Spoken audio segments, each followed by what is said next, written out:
Let me tell you guys a story. When I met my wife many years ago, she found out that I rode motorcycles very early on in the conversation. I wanted to be upfront and honest about the fact that I am a motorcyclist. But she told me later in our relationship that she was a little unsure about the whole thing. And I asked her, why is that? And she said, well, she had a preconceived notion of what a motorcyclist is. She thought it was this kind of Kyle energy, flat brim hat wearing, kind of goofball sort of guy. She also said that I didn't really seem like a motorcyclist kind of guy, which I didn't really know if I should take as a compliment or as a pejorative. So today, I wanted to talk a little bit about the myth of the biker lifestyle. Who is a motorcyclist? What is a biker?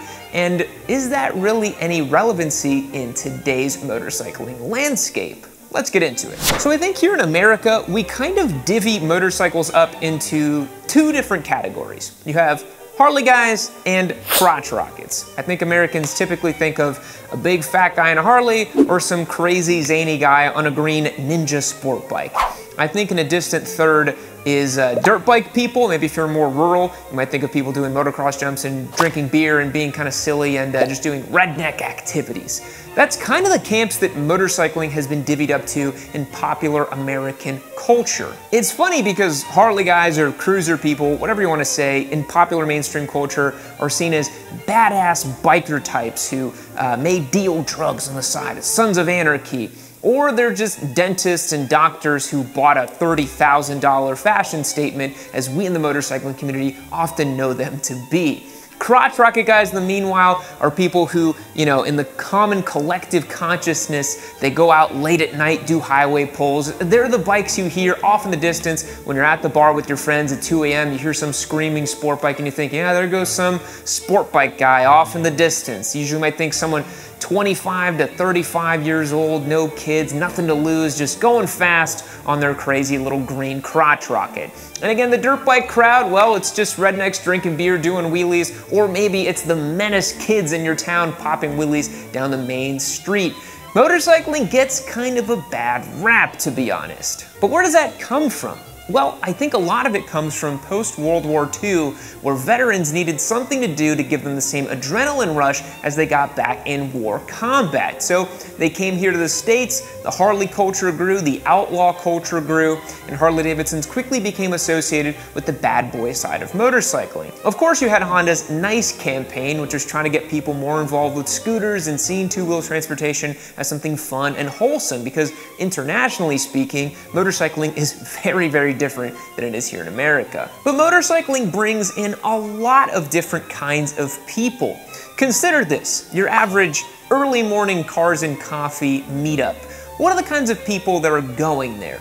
Usually upstanding citizens who can muster to get up to between 6 or 7 a.m., get some coffee, drive their nice car out, and enjoy the rest of their day with their families running some errands or going to the mall or something like that. Whereas a nighttime car meet might include a street takeover, a bunch of people with super loud exhaust on their Honda Civics, and in general just causing a bit of a nuisance and a menace. Motorcycling kind of follows this same pattern. There are different in-groups in our community. Of course there are bad eggs. Of course there are degens who are doing 186 miles per hour on their crotch rockets, or Harley guys that are, you know, peddling drugs at biker bars and that sort of thing. But I like to think of the bell curve rather than the law of averages. You see, the vast majority of motorcyclists fall right smack dab in the middle. They are normal, reasonable people, usually with a decent job, because motorcycling is not cheap. This is an expensive hobby, and if you see someone with a nice motorcycle, chances are they have a higher income than you might think, because it's actually not that cheap to buy one of these things and have fun with them as a weekend toy. You know, your average middleweight naked motorcycle now is upwards of $10,000 on showroom floors. So honestly, motorcycle people tend to overlap a lot more with what I call rednecks with paychecks. And I can say that as a Texan. This is the guy or gal who has the big lifted truck, the trailer, the 4x4s, the side-by-sides, the quads, the ATVs, the jet skis. motorcycling kind of fits in that power sports umbrella for a lot of people, particularly people who live in suburbs or exoburb areas where they have lots of land and the ability to enjoy toys. Combine that with typically a lower cost of living, lower housing prices, and a reasonably high disposable income, motorcycles start to really come into the picture. It's also why we saw motorcycling really take off in the 60s, 70s, and 80s, because people simply had more money to spend on this sort of thing. So sure, there can be a biker every once in a while that has a clapped out bike doing degenerate things, but I really think on the vast majority of motorcyclists, they're kind of just like dorky people with like higher income jobs, like an IT manager somewhere who happens to own a fun toy. The other thing about motorcycle riders is that they are adrenaline junkies. We love the feeling of twisting the throttle and going fast, and these are one of the best ways to do it. This is like owning your own personal roller coaster, so motorcyclists, more often than not, we tend to be lovers of speed. Now, when we are lovers of speed, sometimes that means interacting with the general public in a not so positive way. Now, you might be the type of rider, much like me, 95% of the time, you're riding completely normally, usually within the speed limit, obeying most traffic laws like a reasonable human being. However, 5% of the time, maybe you pop a wheelie leaving a red light. Maybe you speed a little bit on the highway. You know, these things are fun and they're designed to have fun.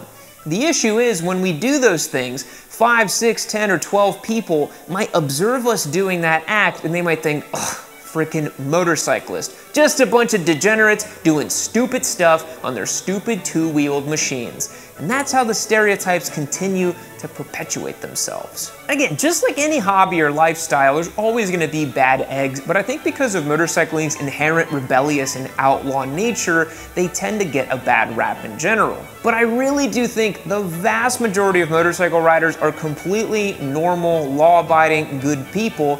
It's just that you don't hear about them that much because the squeaky wheel gets the grease.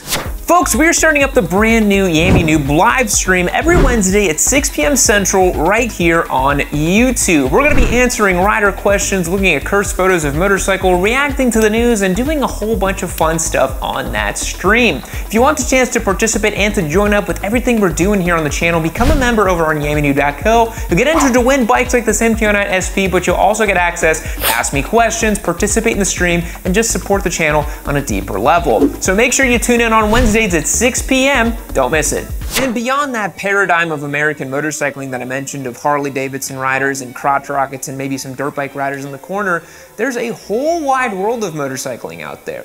You got your big long distance touring dad, your commuting professional, your adventure bike riders, heck, even the new breed of electric motorcycle riders that are simply trying to be eco-conscious and gas-friendly. I genuinely think things like electric bicycles are bridging the gap between people who never thought of motorized two-wheel vehicles and real-deal motorcyclists. I really think one day we're just gonna kind of meet up in the middle somewhere with some sort of amalgamation of an electric or gas vehicle, because everyone kind of knows that bicycling is really the most efficient form of transport for a human being, right? Least carbon footprint, all that good stuff, you know. Car ownership is going to decline. I think two-wheel ownership is going to go up. And motorcycling's there kind of just waiting. But again, there's that misperception that we are all rebellious, and some people don't even want to get into motorcycling because they don't want to be associated with those sort of things. And look, I'm not sitting here saying that those things don't exist. Like I said, there are plenty of guys out there riding crotch rockets in irresponsible ways. There are certainly bikers on Harleys selling drugs and doing nefarious things at biker bars that you would see on Sons of Anarchy, but those are few and far in between. Motorcycle riders also tend to have a very strong sense of community and charity-oriented giving back. I've seen lots of charity rides, toy drives. Motorcycle riders tend to be some of the friendliest people you'll meet, and honestly, because we're riding around knowing full well that a school bus or an SUV full of kids can just take us out and kill us at any moment in time, we tend to ride a little bit more relaxed than you might think. And I really think social media has amplified the effect of negativity around motorcycle riders. You know, the sort of videos that gets a lot of attention is somebody hitting somebody's mirror while they're in traffic, or lane splitting at 180 miles per hour, because if you post up a video of you riding your motorcycle completely normally, it's not gonna get that many views, is it? So for those of you in my comments section who are not motorcycle riders yet, tell me what you think about this myth of the biker lifestyle. Do you think that this holds true? Is this something that you're interested in? Do you want to align yourself with this more rebellious, badass mentality with motorcycle riding? Or are you a motorcyclist yourself and you don't like to deal with any of that stuff? You like doing your own thing and not get involved with the whole stereotypes of motorcycling? And I really think that if all of us motorcycle riders did a little bit better job trying to obey all the rules of the road, I think people would see us as the normal folks that we are. Hopefully they'd start to regard us more like they do in Europe or Australia, where a motorcycle rider is just a motorcycle rider. They are just another form of traffic rather than a nefarious person who's up to no good on their stupid two-wheeled loud machine. Thanks so much for checking out today's video. I hope you had some fun dispelling the myths of the biker lifestyle. Let me know down below in the comments what you thought about today's video. And remember, join over at YammieNoob.co, support the show. You can also get entered to win this amazing MT09 SP. We'll catch you guys in the next one. See you later.